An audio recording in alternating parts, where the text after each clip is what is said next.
Nous allons maintenant changer d'échelle et passer de l'échelle de la ville à celle de l'habitat, puisqu'on va étudier maintenant un petit peu le type de logement qu'il propose dans ces années de l'après-guerre.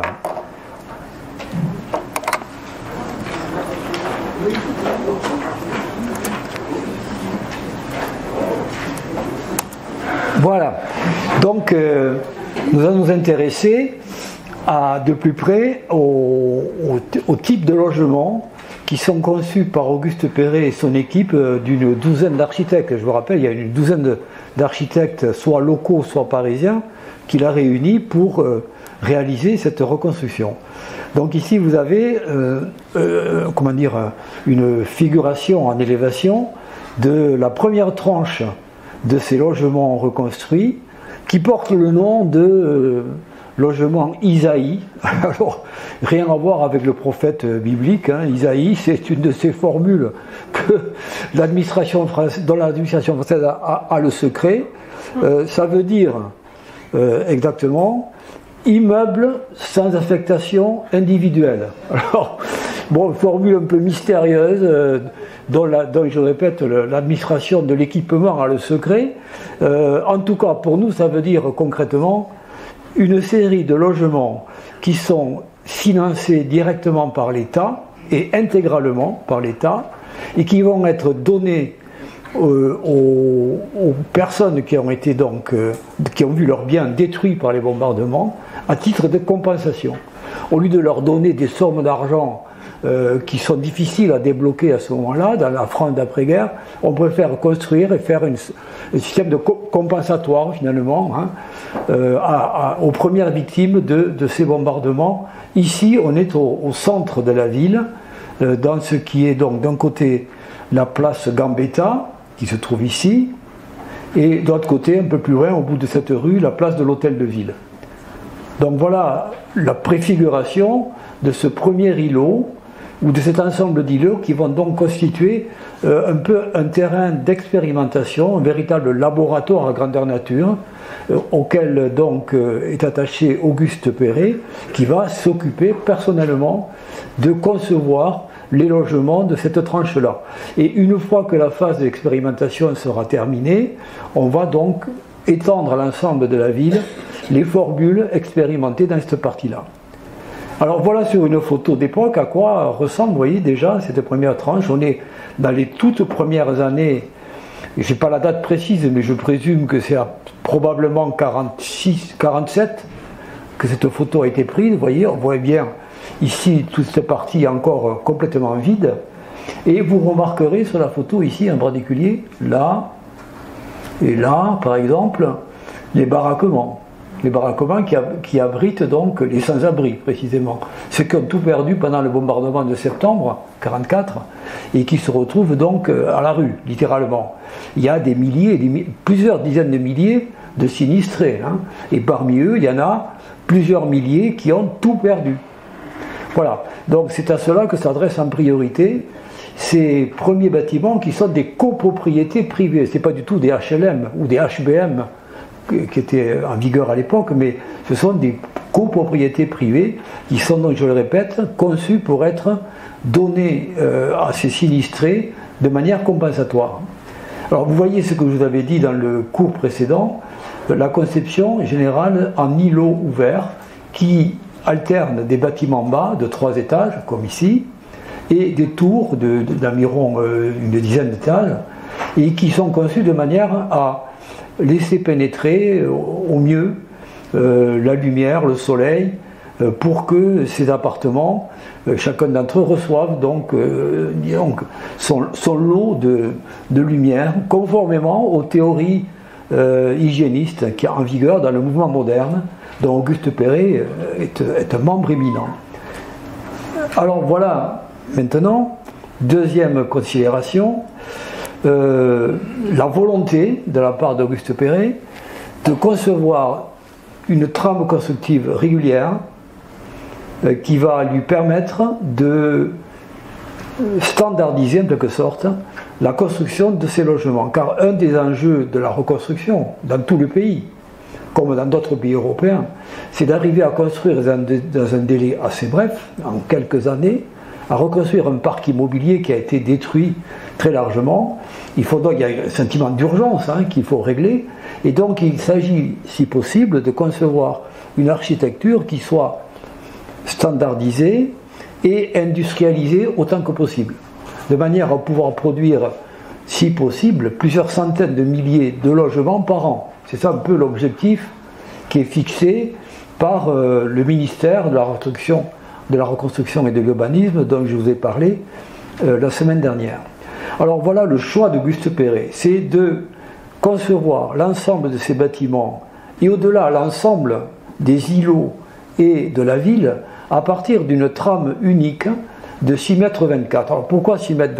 6,24 m, c'est ici la distance entre ces deux poteaux porteurs. Il estime, d'après ses calculs, que c'est la portée optimale pour le béton que l'on connaît à cette époque-là, en 1945-46. On n'est pas au béton ultra performant d'aujourd'hui, qui autorise des portées beaucoup plus grandes. Nous sommes dans un béton encore relativement classique, et donc il y a des limites aux portées possibles de ce matériau.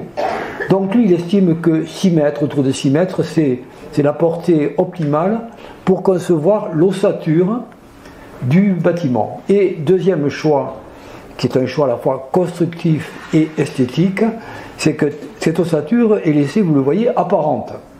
Ça, c'est un principe fondamental dans l'architecture d'Auguste Perret depuis ses débuts. Depuis les débuts, avant la guerre de 14, c'est un peu dans je dirais, en ce sens, il est le digne descendant de Viollet-le-Duc, le grand architecte du XIXe siècle, qui préconisait la vérité des formes et des structures, qui préconisait cela comme un élément fondamental de l'architecture des temps nouveaux, en quelque sorte. Et donc, fidèle à cette tradition de Viollet-le-Duc, Auguste Perret donc s'est attaché tout au long de sa carrière à concevoir des bâtiments où l'ossature, la structure porteuse est non seulement apparente, mais participe de l'esthétique générale du bâtiment. Et là, vous le voyez magnifiquement illustré dans cette photo. Vous voyez donc l'ossature ici, verticale, et horizontale, d'une portée donc de 6,24 m. Et 6,24 m, pourquoi virgule 24? Parce que 6,24 m, c'est divisible par 2, 3,12 m, c'est divisible par 3, 2,08 m, 2,08 m. Donc, à partir de sauts multiples et de multiples, on peut concevoir aussi une fabrication standardisée d'éléments qu'on va pouvoir fabriquer hors chantier, dans des usines ou ateliers spécialisés, transportés sur le chantier et montés. Donc c'est les prémices, enfin c'est pas le premier à le faire, mais c'est parmi les architectes un des premiers à concevoir donc une architecture rationnelle, standardisée, apte à être industrialisée, comme le préconise à la même époque, depuis les années 30, Le Corbusier, dont je parlerai en suivant. Donc on retrouve là une constante dans son travail que vous retrouverez dans ses réalisations depuis les années 20 et 30 pour Auguste Perret. Voilà un autre exemple, une autre vue qui vous montre donc comment on peut jouer de cette ossature de manière à créer, vous voyez, une variété à l'intérieur d'une trame homogène et répétitive, qui peut paraître répétitive. On peut, grâce à ces panneaux et à ce jeu entre vide et plein, obtenir une architecture qui évitera la monotonie générale que pourrait engendrer la répétition à l'infini du même module. Bien sûr, Auguste Perret est quand même conscient du risque de monotonie engendré par ce choix constructif, mais il essaie justement de jouer avec ces fractions de trames de manière à créer une certaine variété dans ce qu'il propose, en tenant compte du fait que nous sommes en 1946, 47, 48, que la France souffre de gros problèmes de pénurie de matériaux, et donc on est amené aussi à faire des économies sur les chantiers, ce qui fait qu'on est limité dans les choix esthétiques dont peuvent rêver les architectes. Mais il y a la réalité de la France de l'après-guerre qui se relève donc exsangue des 4 ou 5 années de guerre qui ont précédé, et donc où les matériaux manquent, et il faut, en particulier, voilà un exemple très simple. Auguste Perret consort également cette standardisation des éléments comme un moyen de récupérer, au fur et à mesure des chantiers, les planches de coffrage. Le bois manque aussi, les bois de coffrage, et Dieu sait qu'il en faut du bois de coffrage pour des bâtiments comme ça. Donc cette manière de concevoir la standardisation des éléments permet d'utiliser et de réutiliser au fur et à mesure les planches de coffrage de manière à économiser le bois en particulier. Voilà. Donc, autre remarque, vous voyez le choix également des ouvertures, je dirais du sol au plafond, qu'Auguste Perret a choisi. Je parle de ce point-là parce qu'au même moment, et depuis les années 30, vous savez peut-être qu'il y a une querelle à la fois esthétique et doctrinale entre Le Corbusier et Auguste Perret, qui sont les deux mentors un peu, les deux grandes figures de l'architecture française à cette époque-là, et qui s'opposent notamment sur la conception des ouvertures. Vous savez que chez Le Corbusier, il préconise des ouvertures horizontales, donc on va le voir après, tandis que Auguste Perret reste fidèle à une certaine tradition de l'ouverture classique, verticale, vous voyez, mais par contre, une ouverture totale, du sol au plafond, sans allège ni imposte. Donc la lumière peut rentrer à flot dans la mesure où les ouvertures occupent l'intégralité de la hauteur de l'appartement. Et voilà donc à quoi ressemblent aujourd'hui ces immeubles Isaïe, donc de 46-47, vous voyez. Donc ils ont quand même, on pourrait dire, bien vieilli. Vous voyez, ça c'est le béton d'origine, donc c'était dans les conditions de la production du béton dans ces années d'après-guerre, on peut saluer la qualité du matériau et le soin apporté à la réalisation de ces chantiers par l'équipe d'Auguste Perret et des entreprises qui tournent autour.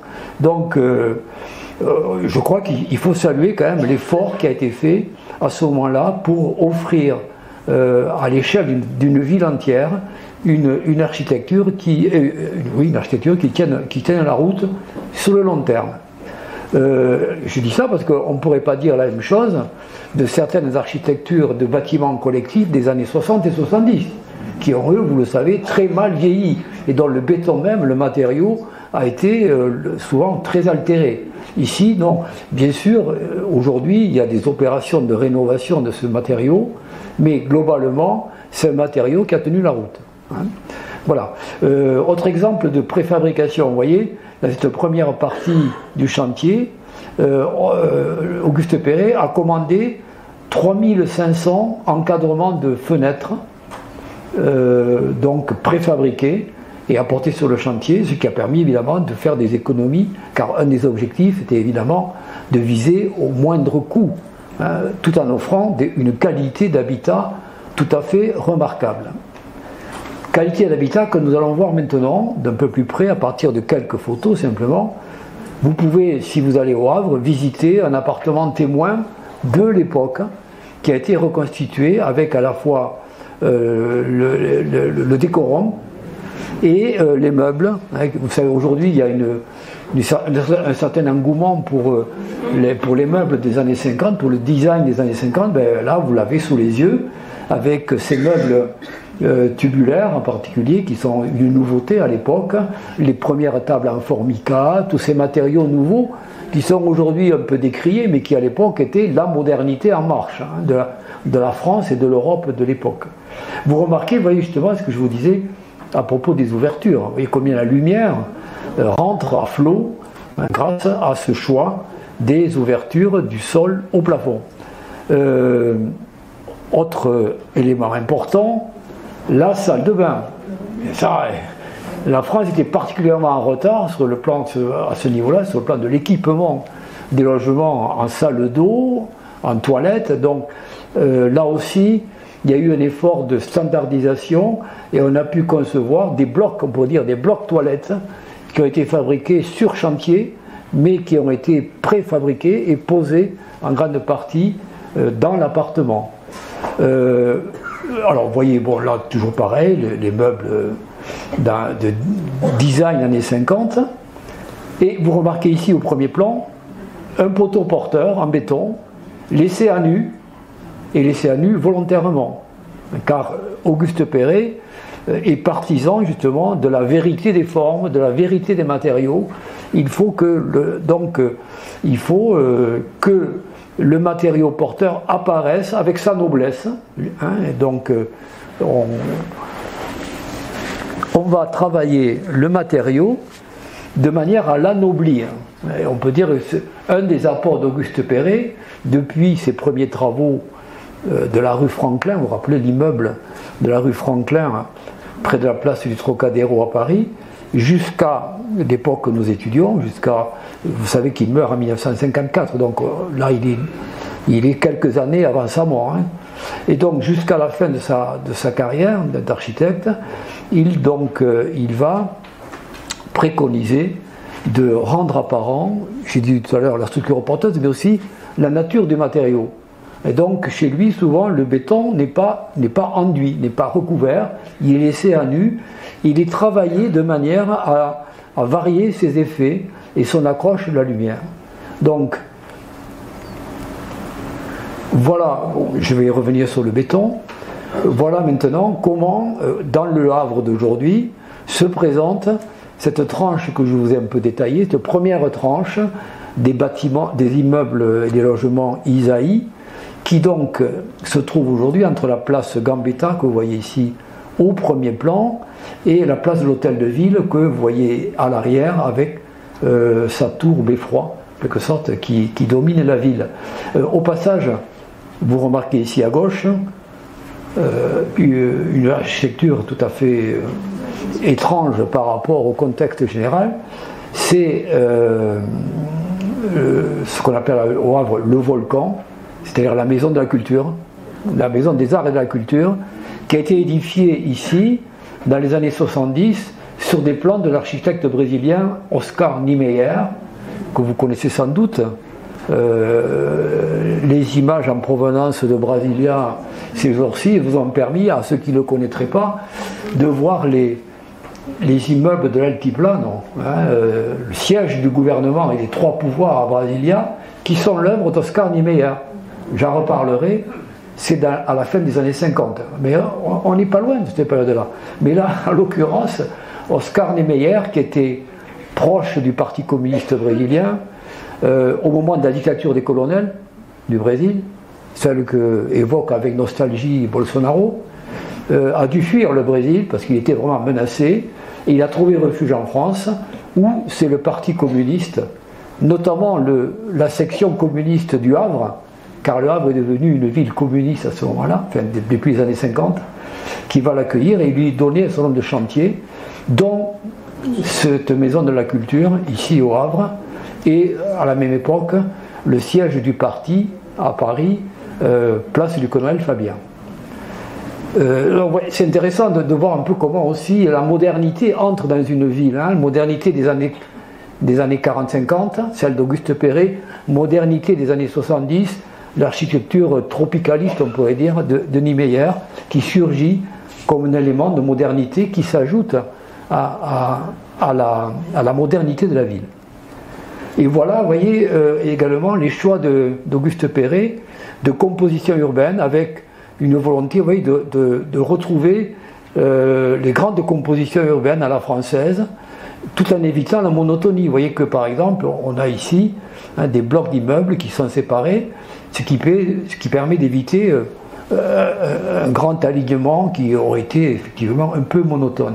De même que vous remarquez, on est dans les rues centrales ici, du Havre, c'est la rue de Paris qui était la grande rue commerçante, on va dire, de la ville aujourd'hui, et précisément pour abriter les commerces, Perret a conçu donc des galeries, vous voyez, supportées par des colonnes en béton d'environ 5 mètres de haut, qui créent donc des galeries abritées abriter des intempéries, car Le Havre, c'est quand même une ville océanique. Hein. Je ne sais pas si vous connaissez le littoral de la Manche, mais souvent balayé par des grains, des pluies donc, et du vent. Et voilà, par exemple, je finirai là-dessus,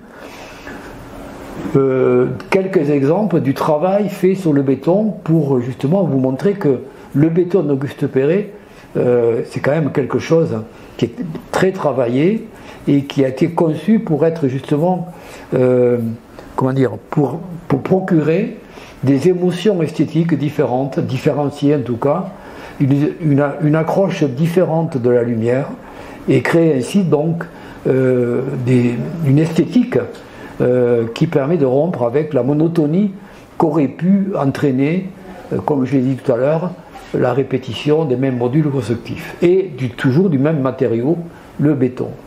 Donc vous voyez en particulier ici à droite que Auguste Perret, tout en utilisant le béton, comment dire, se raccroche à la grande tradition néoclassique. Et vous voyez que ici, il invente des colonnes modernes en béton avec des cannelures, avec une esquisse de chapiteaux qui viennent supporter ici les poutres horizontales. Vous voyez un type de béton particulier. Le béton, on peut. Alors, comment on fait en gros, hein, quelle est la technique utilisée? C'est très simple. On a, avant que le béton soit complètement sec, on retire les planches de coffrage. Tant que le béton est encore un petit peu humide, pas entièrement figé, si vous voulez, et à ce moment-là, on peut travailler sa surface. Soit on peut l'arroser de jet d'eau et mettre à nu la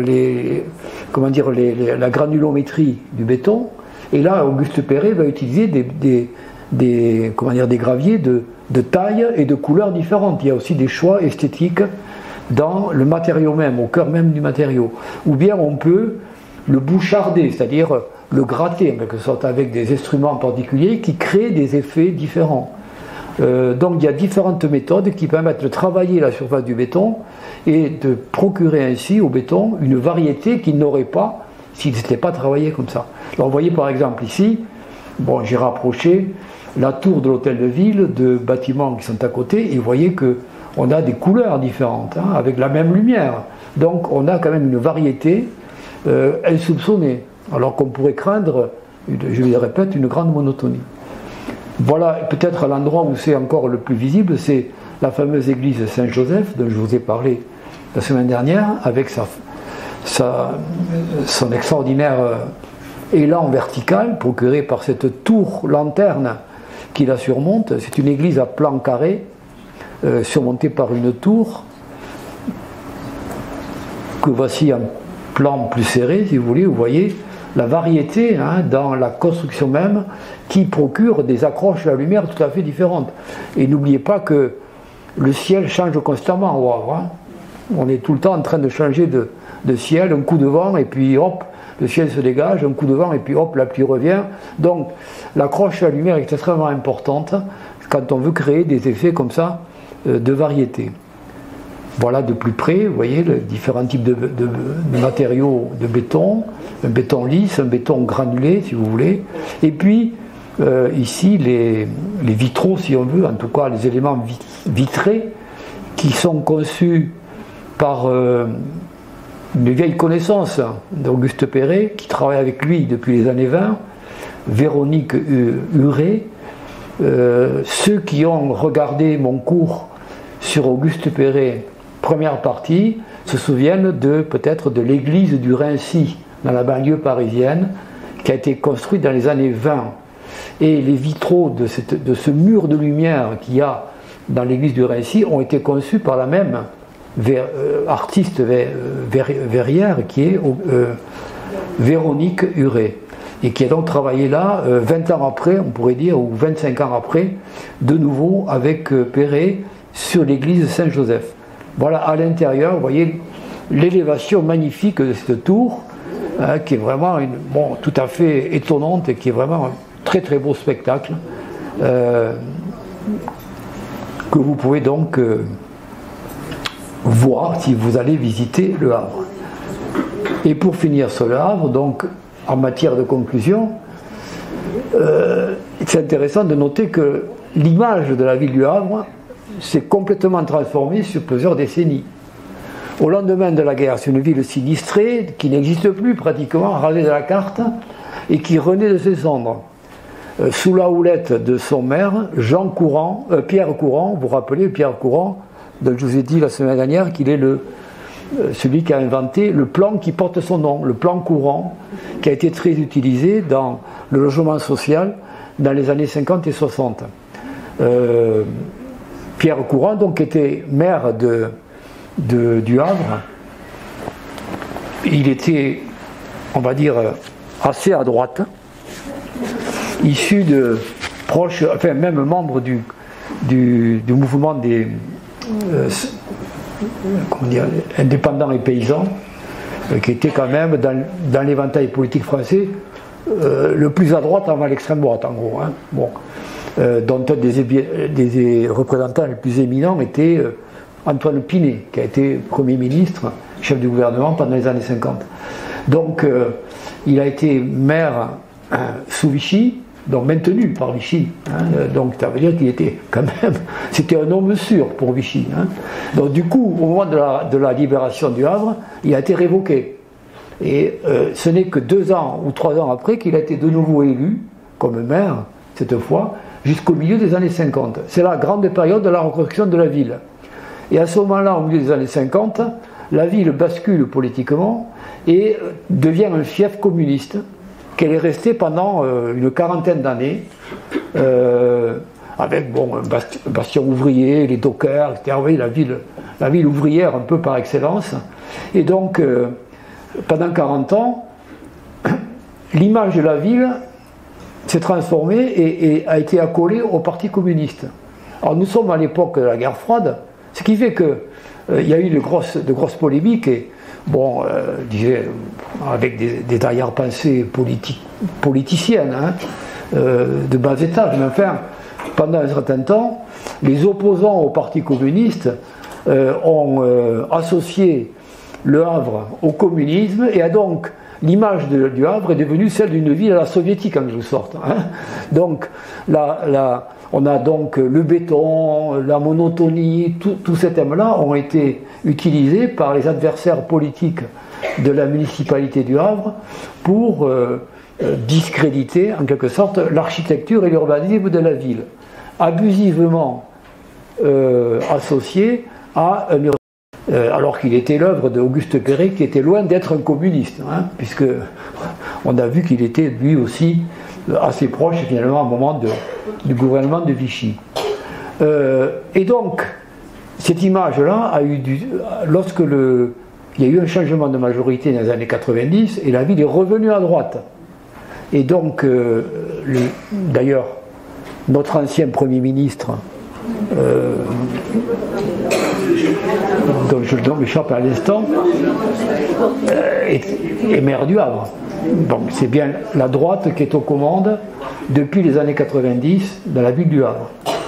Et c'est à ce moment-là qu'a commencé le processus de réhabilitation de sorte de la ville du Havre, et qu'une équipe d'architectes et d'amateurs d'architecture ont œuvré à faire reconnaître la valeur urbanistique et architecturale de la ville. Et tout ça aboutit au fait qu'en 2005, la ville du Havre a été classée au patrimoine mondial de l'UNESCO. Et du coup, l'image de la ville s'est complètement transformée. D'une ville un peu décriée et associée abusivement à un système politique qui était à ce moment-là en chute libre, elle devient une ville un peu à la mode, en quelque sorte. Bon, j'exagère un peu, mais en fait, disons qu'elle change complètement de statut. Elle devient une ville à visiter, une ville touristique, et donc elle acquiert des qualités qu'elle n'avait pas jusque-là. Et comme elle se trouve quand même à une distance tout à fait raisonnable de Paris, de la région parisienne, j'imagine qu'il y a dû y avoir également un afflux de populations qui ont acheté des appartements, puisque cette ville était devenue une ville un peu à la mode à ce moment-là. Voilà. Alors, vous voyez comment, hein, parfois, le destin des villes et l'image qu'elles peuvent donner peut être lié à des circonstances politiques particulières. Alors, nous arrivons à une autre ville complètement différente, où va flotter plutôt l'esprit du tropicalisme brésilien, ce que je vais essayer de vous montrer. Royan, donc à l'embouchure de la Gironde, pour son malheur, pour son bonheur et pour son malheur. Pour son bonheur, puisque c'est une ville balnéaire, avec une plage, avec donc à l'époque, avant la guerre, une architecture balnéaire tout à fait typique et intéressante. Une ville qui a été un peu à la mode, bien fréquentée, et qui, pour son malheur, se trouve à l'embouchure de la Gironde. Et donc est devenue, pendant la guerre, une position stratégique. Vous voyez, nous sommes, pour ceux qui n'auraient pas la géographie du coin en tête, Royan, c'est sur l'embouchure au nord de l'estuaire de la Gironde. Et vous savez sans doute qu'à Bordeaux, non seulement à l'époque c'est un port de commerce, encore vivant, mais il y a aussi une énorme base sous-marine qui est aujourd'hui au cœur d'une gigantesque opération urbaine qui est en train de se terminer d'ailleurs maintenant sur la partie nord de Bordeaux, autour des bassins à flot et de l'ancienne base sous-marine.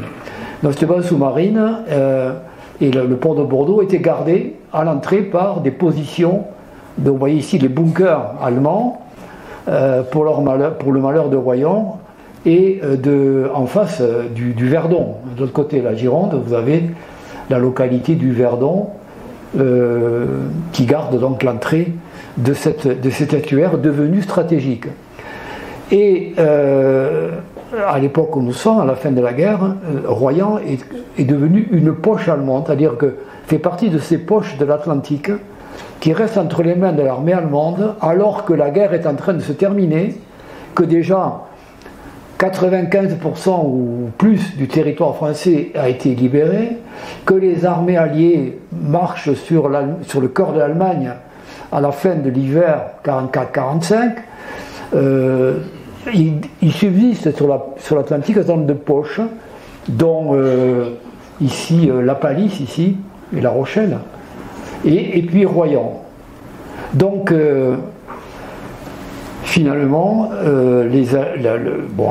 l'armée française et les Alliés ont décidé de déloger donc, définitivement et de réduire cette poche au début de l'année 1945. Et voilà une photo du bombardement qui s'opère à deux moments, en janvier, si je ne me trompe pas, et puis, bon, peu importe, si, je crois que c'est, je vais vous le dire, parce que je crois que c'est en avril. Oui, le dernier bombardement a lieu le 14 et 15 avril, 45. Je ne sais pas si vous mesurez, le 14 et 15 avril, l'armée rouge est à Berlin. L'armée rouge est en train de reconquérir Berlin, et 15 jours après, le chancelier du Reich va se suicider dans son bunker. Donc, vous voyez, c'est à ce moment-là que Royan est réduite en cendres par les bombardements et pour anéantir la garnison allemande de plusieurs milliers d'hommes qui étaient encore retranchés là. Donc, résultat des courses, voilà à quoi ressemble Royan au lendemain de ces bombardements. Ça ressemble à Dresde, quoi, à peu près. Donc, 85% du centre est détruit. Voilà. Bon. Donc, c'est de ça dont il s'agit maintenant, reconstruire cette ville dans un style balnéaire. En fait, ça reste une station balnéaire. Il faut reconstruire donc un lieu de villégiature. Alors, dans un premier temps, voilà aussi les ruines de l'église Notre-Dame. Je vous les montre parce que cette église va être reconstruite dans un style résolument moderne et qui est donc tout à fait remarquable. Je vous la montrerai tout à l'heure. Et puis voilà, on va dire 10 ans après, en gros, comment Royan, 10 ans ou 15 ans après, comment Royan se présente avec, là j'ai choisi, vous voyez, une carte postale, comme on les éditait à l'époque, à une époque des 30 Glorieuses, où dans beaucoup de villes, on se glorifiait justement de l'arrivée de l'architecture moderne. Beaucoup de villes, beaucoup de régions ont comme ça publié à l'époque des cartes postales où elles mettaient en valeur la nouveauté, la modernité de leur construction. Et c'est le cas de Royan, et effectivement, à juste titre, Royan, c'est le titre que j'ai choisi, la plus 50 des villes françaises, parce que précisément, elle concentre sur son territoire un certain nombre de bâtiments tout à fait représentatifs de cette époque-là. où il y a à la fois dans la nouvelle église Notre-Dame, le marché couvert, le front de mer, le casino et le palais des congrès. Et puis une piscine, car à l'époque, dans beaucoup de villes, j'y reviendrai dans un cours plus tard, beaucoup de villes s'équipent de stades nautiques en plein air, qui sont très, très à la mode et qui correspondent à l'esprit de la reconstruction de la France, de la modernisation, qui passe aussi par le corps. Hein. Et la piscine va devenir un peu un symbole de la volonté, de la modernité française. Alors ça commence très gentiment dans ce secteur par la reconstruction d'une partie du centre ici, vous voyez, mais dans un style relativement traditionnel, vous voyez, on pourrait dire une composition à la française, très classique, avec une grande symétrie, et une architecture, un choix architectural qui est assez proche, je dirais, de modèles un peu régionalistes, un peu, oui, inspiré de l'architecture classique. Donc voilà, ça c'est la première tranche de la reconstruction de la ville. Et ici c'est le marché couvert qui lui a été construit, qui a été inauguré en 1956. Donc je dirais 8 ans environ après les débuts des travaux de reconstruction qui concernent d'abord cette partie de la ville. Et puis très vite, les bâtiments qui bordaient la grande conche, comme on l'appelle, qui est la grande plage de Royan, ayant été détruits, ont reconstruit avec un parti, vous voyez, résolument beaucoup plus moderne, avec une courbe très élégante qui embrasse le bord de mer et qui donne déjà le ton du choix opéré, donc, j'ai oublié, mais vous l'avez vu dans le titre, par l'architecte en chef Claude Ferré, qui est un architecte bordelais, en fait, dont le cabinet est à Bordeaux, et qui a réalisé plusieurs choses à Bordeaux à l'époque, mais qui a été choisi par le département de Charente-Maritime, car Royan est en Charente-Maritime, qui a été choisi donc par le département de Charente-Maritime comme étant l'architecte en chef de la reconstruction de Royan. Donc il s'entoure d'une équipe de jeunes architectes bordelais notamment, qui gravitaient autour de lui et qui vont œuvrer à la reconstruction de la ville. Alors voilà maintenant une vue un peu avec un certain recul qui vous montre l'apparition dans le paysage urbain de bâtiments tout à fait singuliers et originaux, comme ici vous voyez la Grande Poste, ici la nouvelle église Notre-Dame, ici le casino, et puis vous voyez ici plutôt au premier plan cet ensemble un peu commercial, à la fois mélange de commerce, de restaurants et de cafés en bord de mer, avec une couverture ondulée, en courbe, tout en courbe et contre-courbe, tout à fait singulière et qui dénote justement l'influence de ce qu'on a appelé à l'époque le tropicalisme des années 50, c'est-à-dire la jeune architecture brésilienne qui est incarnée à l'époque notamment par Oscar Niemeyer, qui à l'époque est tout jeune. Oscar Niemeyer, il est mort plus que centenaire il y a quelques années. Donc il a traversé le XXe siècle, à l'époque dont nous parlons, les années 40-50, je sais pas, il doit avoir 35 ans, 40 ans, je n'ai pas calculé, mais c'est un jeune architecte. Alors, cette influence du tropicalisme brésilien a été portée notamment par l'équipe des architectes et éditorialistes de la revue L'Architecture d'aujourd'hui, qui est à l'époque la principale revue s'adressant aux architectes à caractère semi-professionnel, qui vraiment est le creuset, enfin, l'endroit où l'on réfléchit le plus en France. C'est un cercle de pensée, on pourrait dire, où on réfléchit le plus à l'architecture moderne. Elle a été créée dans les années 30, autour notamment de Pierre Vagot, qui est lui-même architecte. Et Pierre Vagot, nous le retrouverons dans quelque temps à Lourdes, puisque c'est lui qui est l'architecte en chef de la basilique souterraine, construite en 1956-57. Donc on est pas loin hein, de là, c'est quelques années après. L'architecture d'aujourd'hui, donc. Voilà 2 numéros que j'ai sélectionnés pour vous, qui sont symptomatiques, vous voyez, de l'intérêt pardon, que porte le courant moderniste français à cette architecture que l'on découvre au lendemain de la guerre, grâce à des revues, des voyages, des reportages, mais qui en fait a commencé dès les années 40, là-bas, sur place. Et notamment avec donc l'importance de ce jeune architecte, à l'époque jeune, donc Oscar Niemeyer, qui va se faire connaître notamment par l'aménagement d'une cité-jardin à Pampulha, je ne sais pas comment on prononce exactement en portugais, qui se trouve dans la périphérie de la ville de Belo Horizonte, qui est la capitale de l'état du Minas Gerais, qui est un des états du centre du Brésil, un peu éloigné de la côte de Rio. À l'époque, la capitale du Brésil, c'est Rio. Hein. Et c'est donc, la capitale est côtière, et la vie du Brésil se concentre sur la côte.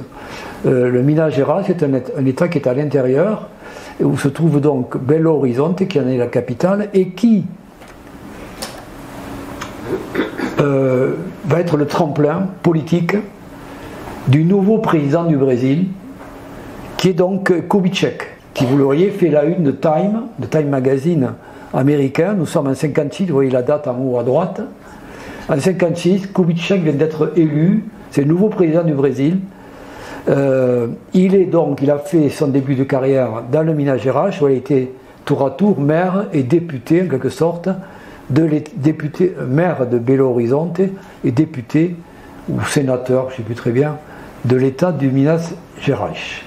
Et vous voyez à côté le jeune Oscar Niemeyer, qu'il va propulser, justement, grâce aux commandes qu'il va lui faire de cette ville nouvelle de Pampulha, aux portes de Belo Horizonte, autour d'un lac artificiel, autour duquel on conçoit une ville un peu de villégiature et de loisirs, à proximité de la capitale régionale.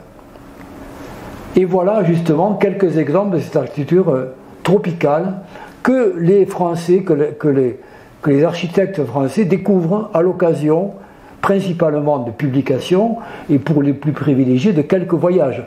Je vous rappelle que Le Corbusier a voyagé et travaillé au Brésil dans les années 36-37 et qu'il a conçu avec le jeune Niemeyer déjà le ministère de l'Éducation nationale qui se trouve à Rio. Donc Le Corbusier, lui, il connaît un peu le Brésil et les réalisations brésiliennes. Mais le gros des troupes ne le connaît que par la photographie. Voilà un exemple des photographies qui permettent de se donner une idée de ce qui se passe au Brésil. Et vous remarquerez, bon, j'ai rapproché, je ne crois pas de le faire de façon abusive. Et voilà le casino de Pampulha, et voilà, quelques années après, ou 10 ans après, ou par là, le casino municipal de Royan. Vous voyez qu'on retrouve la forme circulaire notamment, et un agencement de bâtiments autour, dans un esprit tout à fait novateur. Voilà encore des cartes postales, vous voyez, d'époque. Hein, on est fiers de montrer ces réalisations modernistes de Royan, avec des choix donc audacieux sur le plan de la construction, mais aussi dans le choix des couleurs. Hein, vous voyez, on n'hésite pas, on est vraiment dans la gamme des couleurs que préconise d'ailleurs Le Corbusier à l'époque. Hein. On va voir après l'unité d'habitation de Marseille, où il va utiliser justement les couleurs primaires claquantes pour installer une certaine atmosphère. Donc la modernité est aussi associée à ce colorisme, si vous voulez, de l'architecture. Et autre grande réalisation, le Palais des Congrès, 1954-57, toujours Claude Ferré. Et vous voyez quand même l'audace de ce bâtiment dans la France des années 50, il faut imaginer quand même, c'est quand même un choc esthétique que ce bâtiment, alors que, bon, on est quand même dans une époque qui est encore marquée par un certain académisme, parfois, je dirais. Hein. Donc voilà quelques vues de ce palais des congrès, magnifique réalisation, vraiment là on est vraiment dans l'esthétique des années 50, avec l'utilisation, vous voyez, du béton, et puis bon, cette ouverture au paysage, ce jeu des ombres et des lumières, vous voyez, donc on a vraiment toute une gamme de sensations qui font donc de ce bâtiment une réalisation tout à fait remarquable. Voilà également, sur le plan technique, c'est pas n'importe quoi, avec, vous voyez, des poutres porteuses en porte-à-faux, que vous voyez ici, qui sont tout à fait audacieuses à l'époque. Je le répète, nous ne sommes pas à l'époque actuelle où on a des bétons qui ont des performances absolument hallucinantes. On est dans un béton précontraint, mais relativement, dont les performances sont relativement limitées à l'époque. Donc c'est une ossature tout à fait audacieuse. Voilà une autre vue qui vous permet de mieux voir, vous voyez, ces poutres porteuses que Claude Ferré a jeté au-dessus de ce palais des congrès. Et vous voyez à l'arrière Notre-Dame, l'église Notre-Dame, que je vais voir tout de suite après. Et puis voilà ce que c'est devenu aujourd'hui, ce palais des congrès. Vous voyez la catastrophe. Donc vous voyez comment d'un bâtiment brillant, novateur, audacieux, on passe à un bâtiment d'une banalité affligeante. Il y en a 36 000 bâtiments comme ça. Mais voilà ce que la ville de Royan a commis, je dirais, dans les années 2000 pour rénover, parce que là c'est toujours le prétexte, c'est la rénovation. Et surtout, alors aujourd'hui, on pourrait, en reprenant, je dirais, un peu les propos de Rudy Ricciotti, c'est un peu la dictature du HQU, c'est-à-dire la haute qualité environnementale. Et vous savez qu'aujourd'hui, les bâtiments publics sont soumis à des contraintes réglementaires absolument draconiennes et qu'il faut absolument qu'elles aient des qualités d'isolation, etc., qu'elles n'avaient pas avant, et qui conduisent souvent à de l'isolation par l'extérieur, qui fait que finalement, on masque complètement ou on détruit ce qui était l'esprit des architectures précédentes. Et donc, ô combien d'assassinats esthétiques dans notre pays, sous prétexte de mieux isoler les bâtiments. C'est un grand débat parmi les architectes, et un des plus virulents là-dessus, c'est Rudy Ricciotti, dont je vous parlerai plus tard, et qui a publié un livre en forme de pamphlet, L'architecture est un sport de combat, et où précisément il s'élève contre la dictature administrative à la française qui impose une uniformisation finalement de l'esthétique générale du pays. Vous en avez là un bon exemple.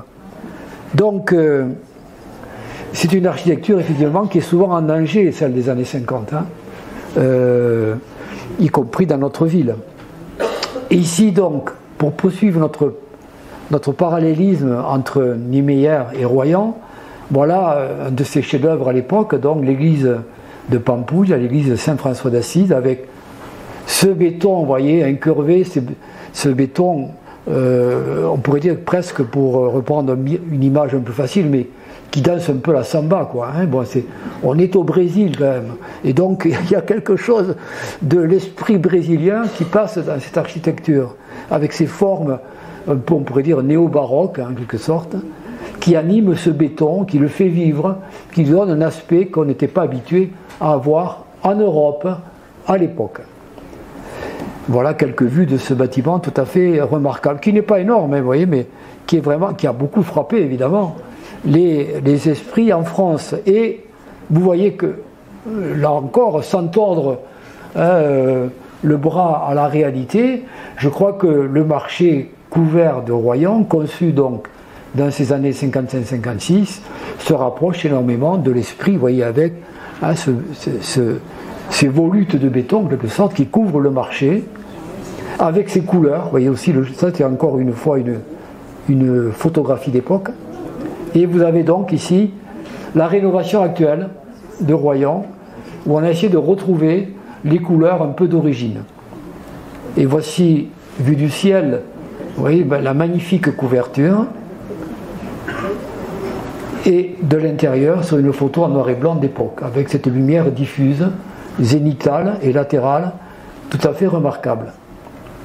Et puis voilà, de nouveau à Pampulha, la Casa de Danza, je parlais de la samba, la maison de la danse, qui a l'air effectivement de danser au-dessus du lac, avec son avancée là, sur son auvent courbe sur le lac, et voilà à Royan à quoi ressemblait la gare routière, la gare des autobus, qui s'inspire, vous voyez, directement de cette ossature de Pampulha. La voilà aujourd'hui transformée en bureau du tourisme, un bureau d'information du tourisme. Et puis il y a les villas qui sont construites pour les gens aisés de Belo Horizonte, dont notamment Kubitschek. Voilà la villa de Kubitschek à Pampulha. Et vous voyez en particulier, j'attire votre attention sur ce toit dissymétrique qui va faire fureur dans certains quartiers résidentiels français dans les années suivantes, dans les années 50 et 60, et qu'on va appeler les toitures en papillon. Parce que vous voyez, il y a un peu comme deux ailes de papillon qui forment la couverture de la maison. Alors ce type de toit, on va le retrouver évidemment à Royan. Voilà par exemple la villa Ombre Blanche, avec, vous voyez, exactement ce type de couverture, voilà, et qui reprend également les grandes ouvertures horizontales ouvertes sur le paysage. Voilà le côté rue, et voilà le côté jardin. Vous voyez la défragmentation aussi du bâtiment en plusieurs corps de logis, de manière à créer aussi un rythme particulier à la maison.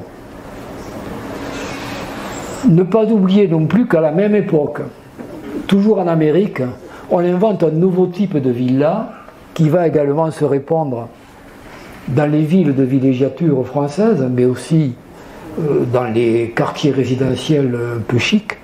C'est la villa dite californienne. Celle qui a été inventée dans ces mêmes années 40 par des architectes venus d'Autriche notamment, comme Richard Neutra ou Schindler, qui ont émigré juste avant la guerre de leur pays d'origine et qui sont venus porteurs de la modernité européenne, celle du Bauhaus et celle du courant moderniste européen, une des victimes de l'offensive idéologique du nazisme. Vous savez à quel point les nazis avaient en horreur la modernité picturale, architecturale, et beaucoup de créateurs allemands, autrichiens ou autres ont dû quitter l'Europe, l'Allemagne, l'Autriche, et ont trouvé aux États-Unis une terre d'asile, notamment Mies van der Rohe, dont je vous ai longuement parlé. Et donc, parmi les héritiers, on pourrait dire, de Mies van der Rohe, il y a justement Richard Neutra, qui construit donc dans cette ville à la mode, c'est qui devient à la mode à l'époque le Palm Springs, qui va devenir le refuge un peu de la jet set de Hollywood. Palm Springs, c'est à l'est, sud-est de Los Angeles, dans les montagnes du sud, près des montagnes du sud de la Californie, en bordure du désert. C'est là que donc ces gens de Hollywood, tout ce milieu-là va trouver une terre d'élection et se faire construire de superbes villas, dont celle-ci qui est construite pour la famille Kaufmann.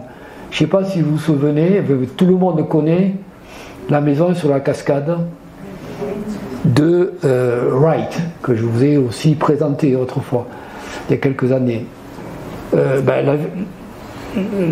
La famille qui s'est fait construire cette ville-là, qui se trouve en Pennsylvanie, dans les Appalaches, c'est la famille Kaufmann, qui est propriétaire de grands magasins aux États-Unis. Et là, ils se font construire cette villa en Californie, tout à fait de l'autre côté du pays. Voilà donc le principe de ces villas ouvertes sur le grand paysage, avec la piscine à proximité. Vous voyez, bon, donc, vous connaissez. Bon, maintenant, on est familier de ces villas à travers le cinéma, à travers les séries. Bon, ça fait partie de ce que nous connaissons de l'Amérique, une certaine image de l'Amérique. Alors, à l'époque, c'était une nouveauté.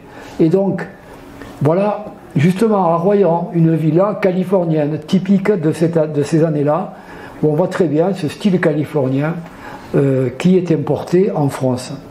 De même que celle-ci, la villa La Rafale de Pierre Marmouget. Ah mais, alors, à une échelle plus réduite, c'est plus modeste.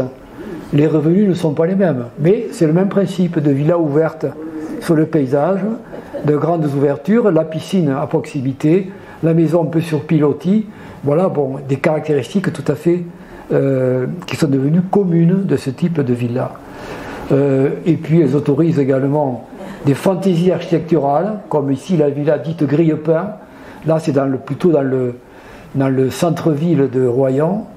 Et puis la villa dite Spirou, également, avec son aspect très géométrique, vous voyez, probablement dite Spirou, parce qu'à l'époque, Spirou, je ne sais pas si vous avez en tête les albums de Spirou, il y a ce style de ce qu'on appelle la ligne belge, hein, le dessin, les BD belges, avec en particulier l'architecture moderne y est très présente dans ces albums de cette époque-là.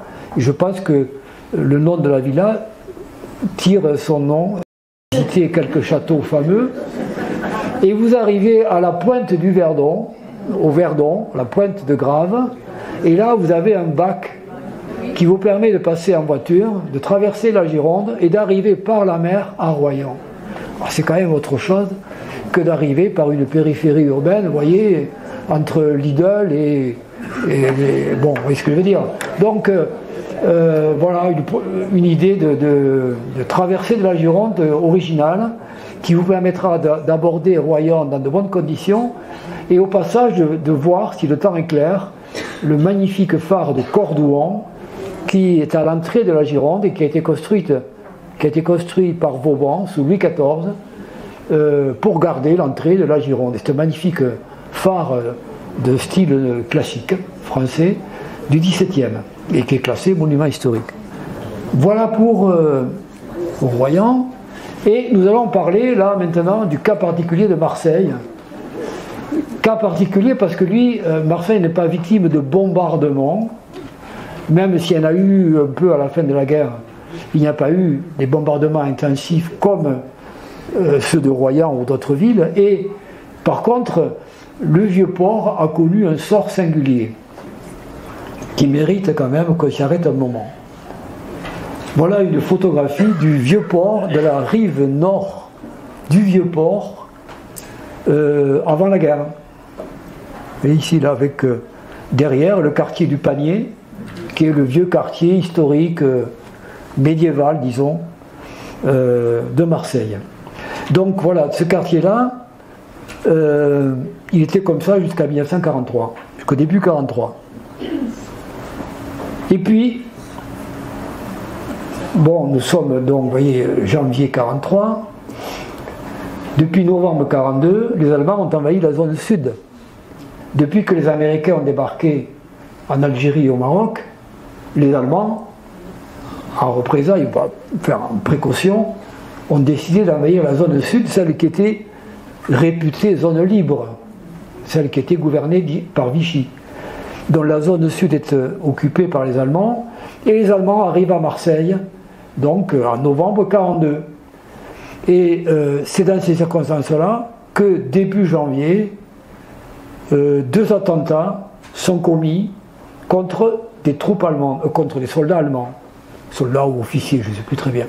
Enfin, en tout cas, attentats meurtriers qui réclament évidemment des représailles immédiates des Allemands et des autorités de Vichy qui désormais sont associées aux décisions allemandes. Et là, bon, voilà une photo quand même où vous voyez un personnage que nous connaissons bien maintenant, René Bousquet. René Bousquet, que vous avez peut-être déjà vu dans une photo prise à Paris en juin, me semble-t-il, ou mai ou juin 1942, lorsque le même René Bousquet, avec ce même sourire satisfait, est en train de préparer la rafle du Veldiv, qui aura lieu en juillet 1942. Ben, c'est le même René Bousquet qui travaille la main dans la main avec les autorités. Alors, je rappelle à ceux qui l'ignoreraient que René Bousquet est le directeur de la police nationale de Vichy.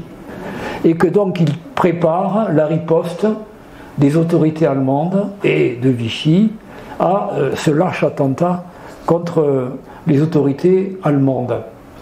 Donc c'est lui qui sera, avec les autorités allemandes, donc à la préparation de la grande rafle qui va intervenir quelques jours après ces attentats, les 22, 23, 24 janvier. Et voilà des photos qui sortent des archives allemandes, hein. On les trouve sur internet. Ce sont des photos qui sont des archives fédérales allemandes.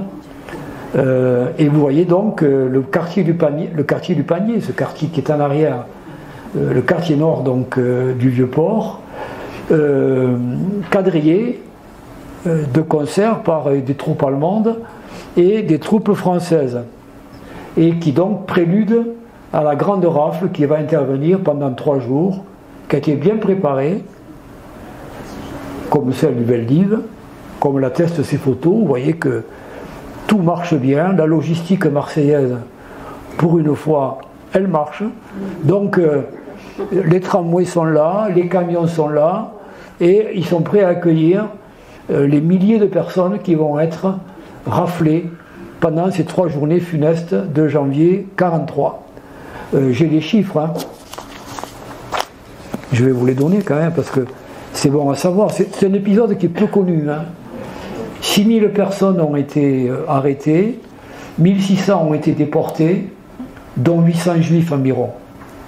Car ce quartier-là, ce vieux quartier, c'est un peu comme tous les vieux quartiers des ports méditerranéens, comme la Casbah d'Alger, comme le Barrio Chino de Barcelone, tous ces quartiers pouilleux qui sont à la fois le repère des truands, de la prostitution, mais aussi un refuge pour des gens qui fuient, qui veulent échapper aux autorités, etc. Ce qui était le cas à Marseille, puisque ces villes-là, comme Marseille, étaient devenues le refuge de beaucoup de gens qui avaient fui la zone occupée nord et qui vont se retrouver piégés là par l'arrivée des Allemands. Donc, premier temps de l'opération, on rafle le maximum. Beaucoup d'entre eux, là, de ces gens raflés, vont être emprisonnés au camp des Milles, qui se trouve à côté d'Aix-en-Provence, une ancienne tuilerie transformée en camp de transit et de concentration.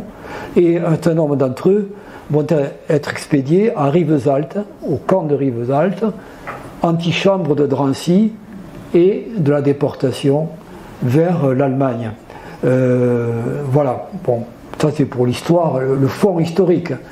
Revenons à l'architecture, car une fois que la population a été raflée et le quartier évacué, on va procéder à la destruction méthodique de ce quartier, à la dynamite.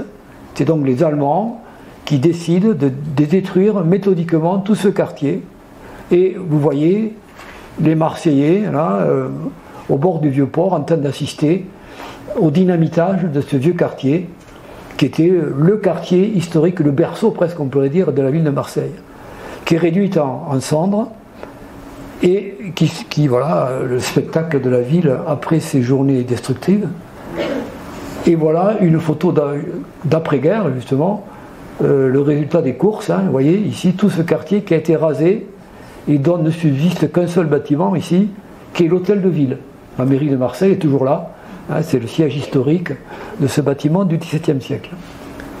Et donc on va entreprendre la reconstruction de Marseille dans les années 45, 47, 48, et vous voyez que le parti choisi est celui justement d'immeubles modernes à la place des vieux immeubles très très anciens et, il faut le dire, très délabrés aussi, hein, qui constituaient ce quartier, mais avec le souci, vous voyez, de ne pas faire un front trop monotone, trop comme ça,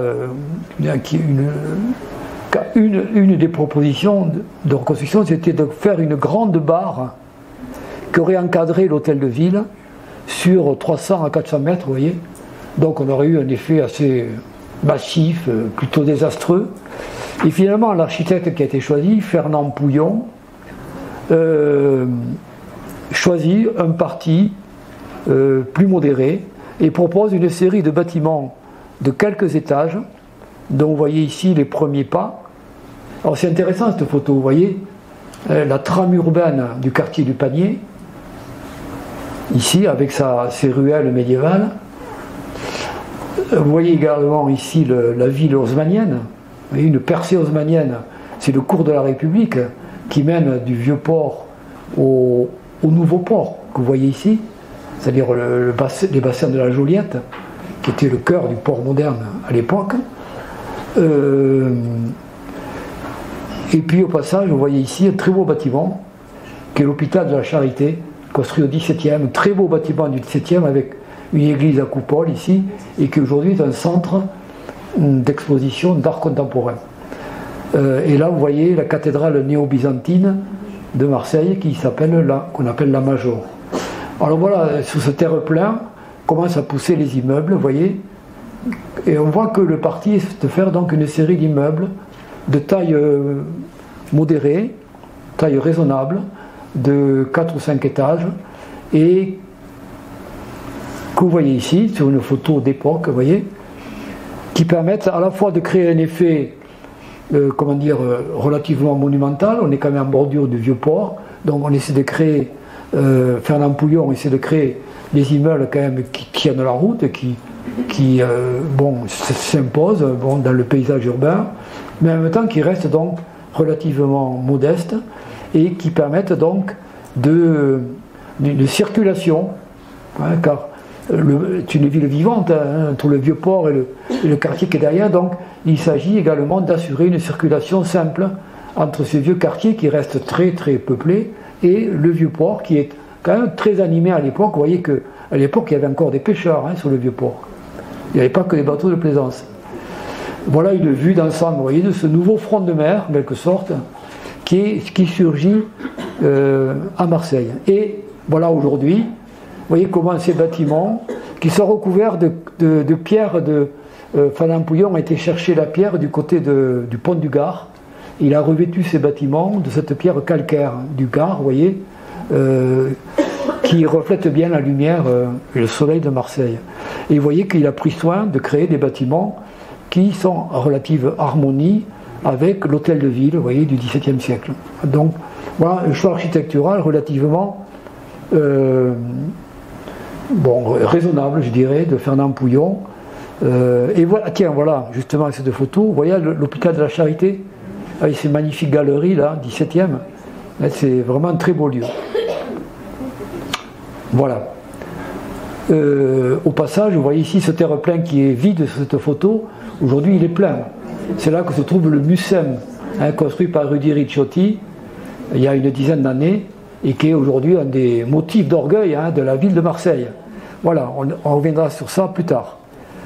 Et puis c'est dans ces mêmes années, dans ce même contexte de Marseille, que Le Corbusier, enfin Le Corbusier, peut-être vous vous disiez, mais quand c'est qui va parler de Le Corbusier? Ben, nous y voilà.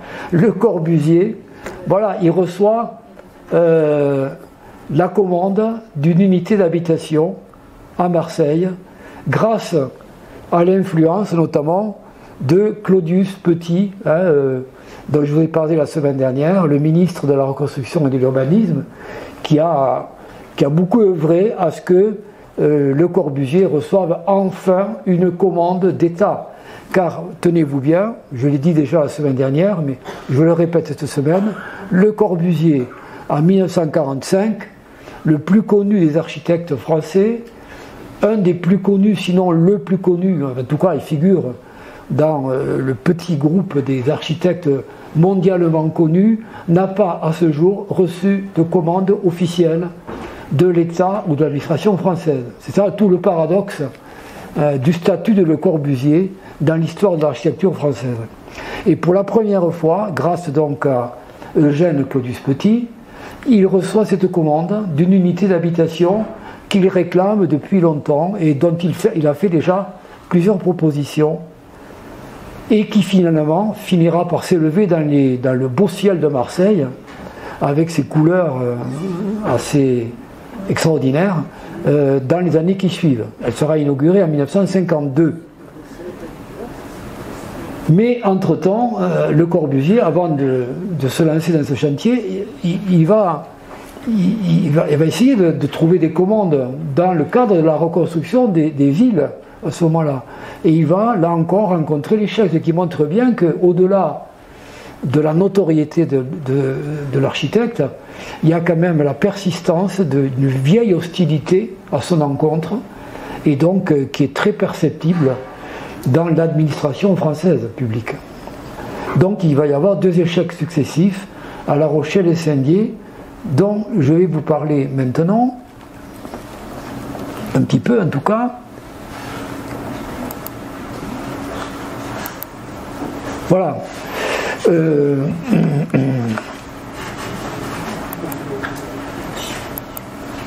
Voilà. Donc voilà ce qui vous attend sur Le Corbusier.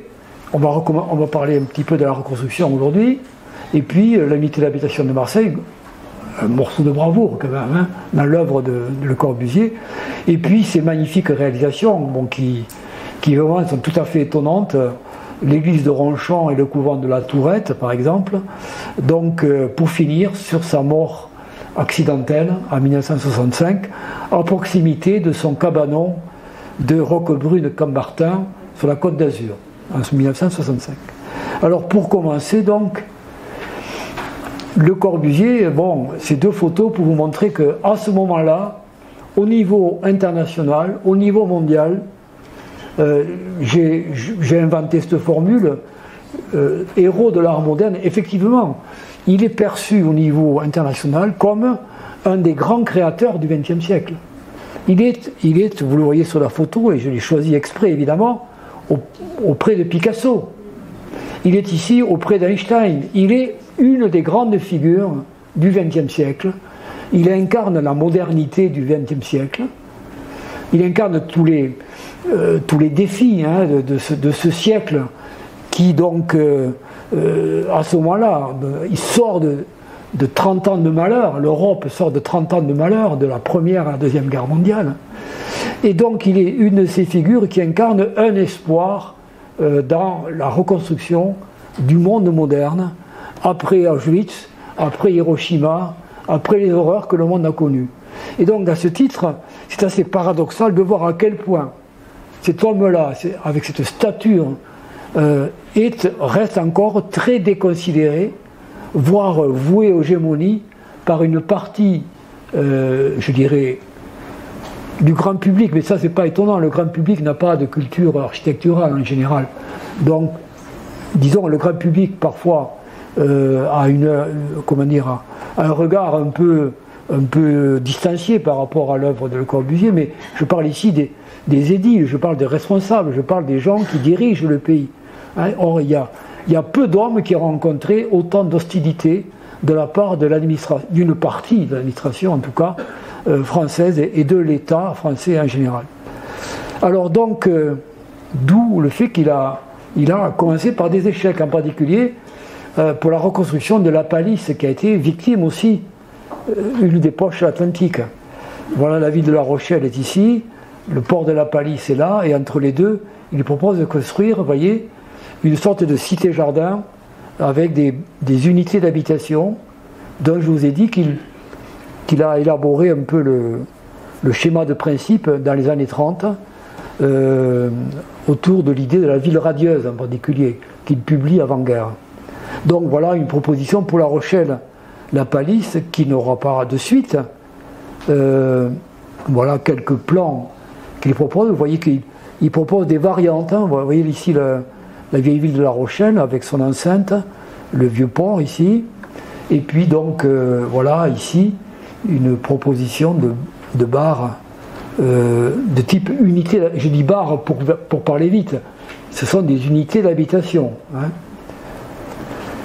Ici, c'est intéressant parce que vous voyez qu'il monte sur cette planche les 2 types d'habitat collectif qu'il préconisait dans la ville radieuse publiée avant-guerre, à la fois des immeubles bas de 4 à 6 étages, disons, dits à redans, vous voyez qu'il y a cette forme comme ça, hein, avec des rentrants ici, de manière à que chaque partie de l'immeuble puisse bénéficier d'un ensoleillement maximal. Donc à la fois des immeubles à redans et des unités d'habitation. Peu à peu, il a abandonné les immeubles à redans et ne proposait que des unités d'habitation. Autre exemple d'échec, peut-être celui-là c'est quelque chose d'assez méconnu, il a proposé un plan d'aménagement de Saint-Gaudens. Car à l'époque, on vient de découvrir, près de Saint-Gaudens, un petit gisement de gaz à Saint-Marcet, qui est après Saint-Gaudens, à une quinzaine de kilomètres en direction de Saint-Barthélemy et de Martre-Tolosane. On y passe à côté, aujourd'hui l'autoroute passe à côté. Quand elle longe la Garonne, je ne sais pas si vous voyez le moment où l'autoroute longe la Garonne, en face c'est Saint-Marcet. C'est là qu'il y avait le gisement qu'on a découvert à l'époque. Et il est petit mais ô combien précieux dans une France affamée d'énergie à l'époque, où les mines sont en ruine, etc. Donc il propose Saint-Gaudens qui est prévu comme devant devenir le centre de cette industrie gazière. Et donc là il y a, vous voyez, une application de ces principes urbains avec notamment une séparation des fonctions, habitat, administration, industrie, ce qu'on appelle, pas encore, mais qu'on appellera bientôt le zoning ou le zonage en fonction particulière, l'organisation de l'espace en fonction séparée, avec des unités d'habitation, ici, qui auraient été exactement, si vous connaissez Saint-Gaudens, à l'époque où on traversait, comme moi, où il n'y avait pas d'autoroute, où il fallait traverser Saint-Gaudens entre Tarbes et Toulouse, bonjour la galère, on sortait de Saint-Gaudens et on descendait une côte où il y avait des gradins à droite. Ces gradins, c'était le circuit de Comminges, circuit automobile, où chaque année, à l'époque, on faisait des compétitions automobiles. Mais c'est là exactement, sur ce coteau devant les Pyrénées et la Garonne, que Le Corbusier, toujours soucieux du paysage, du grand paysage, avait prévu d'implanter ces unités d'habitation. Voyez ? Et l'usine se serait trouvée en bas, dans la plaine de la Garonne, là où se trouve aujourd'hui l'usine de pâte à papier, en gros. Voyez ? Bon. Et puis le gros échec, c'est Saint-Dié-des-Vosges. Saint-Dié-des-Vosges qui a connu un sort funeste, puisque dans les derniers jours de l'année 44, les unités allemandes qui se replient à ce moment-là vers l'Allemagne détruisent la ville de fond en comble avant de l'évacuer. En novembre 1944, je vous rappelle qu'à cette époque-là, le nord de la Lorraine, c'est-à-dire le département de Meurthe-et-Moselle, Metz, et l'Alsace ont été intégrés au Reich. Et que donc, en 1944, lorsqu'on sort du département des Vosges, on rentre dans le Reich. Donc, pour les Allemands qui se battent là, c'est la dernière... après ça, ils se battent sur leur propre sol. Donc, la défense des Allemands dans ces régions, des Vosges et d'Alsace, sera assez féroce. Hein. On oublie que les combats ont été très violents et ont entraîné beaucoup de pertes dans ces régions des Vosges, de Lorraine et d'Alsace. Donc Saint-Dié a été en grande partie détruite, dynamitée par les Allemands avant de se retirer. Ils dynamitent et ils détruisent la ville. Voilà à quoi elle ressemblait après leur départ, et ils emportent avec eux 800 ou 900 personnes quand même, qui vont déporter, un peu comme dans le Donbass, je dirais, vous voyez, en ce moment. On se retire, mais on emporte des otages. Et voilà ce que font les Allemands, ils quittent la ville, et voilà à quoi ressemble la ville à leur départ, dans cet hiver 44. Et on aurait pu penser, vu l'état des lieux, qu'on aurait pu reconstruire, en partant, en s'appuyant sur l'existant et en reconstruisant une ville qui ne paraissait pas entièrement rasée, comme Le Havre, à la même époque. Et or, que se passe-t-il? Les autorités de la ville de l'époque décident finalement de tout détruire, de finir de détruire tous les murs plus ou moins calcinés, suspects, on les détruit, on les abat, et on fait des grands tas des matériaux récupérés. Et voilà à quoi ressemble Saint-Dié aux mains des libérateurs, en quelque sorte. Bon, alors, du coup, on a fait tabula rasa. Et donc, comment dire, Le Corbusier se sent appelé précisément à proposer une ville nouvelle, en fait, à la place de la ville ancienne qui désormais a été détruite. Elle n'existe plus. Elle aurait pu survivre, elle n'existe plus.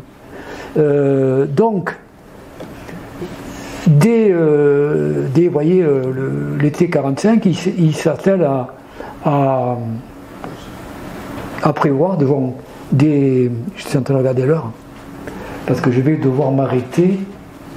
Hélas, on arrive à 3h25.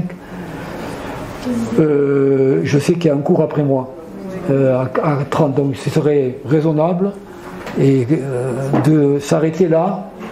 On reprendra donc exactement à cet endroit avec Saint-Dié, Le Corbusier et son échec, et on enchaînera sur Le Corbusier et ce qu'il a fait par la suite la semaine prochaine.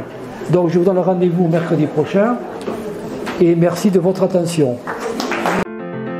Si cette vidéo vous a plu, vous pouvez nous rejoindre à l'Université du temps libre de Tarbes et de Bigorre à l'adresse utl-tb.info. Vous pouvez aussi nous encourager en cliquant sur le pouce vers le haut. Les commentaires de soutien sont également les bienvenus. Et n'oubliez pas, si ce n'est déjà fait, de vous abonner. Merci et à bientôt.